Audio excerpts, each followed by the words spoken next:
மெதுவாக பாசத்துடன் ஒரு அழகான தோட்டத்தில் ஒரு சூரியமுகி செடி இருந்தது பாப்பா.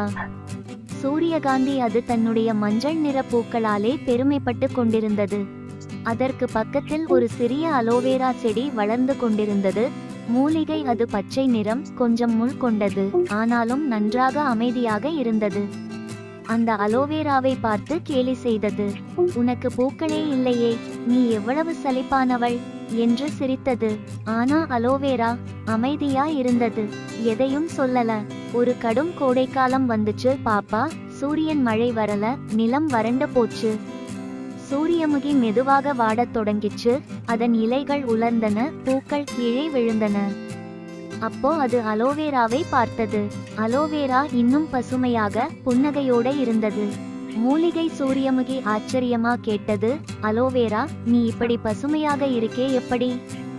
அலோவேரா மென்மையா புன்னகைத்து சொன்னது, நான் என் இலைகள்ல தண்ணீரை சேமிச்சு வைத்திருக்கேன், உனக்கு வேண்டுமானால் கொடுக்கிறேன்.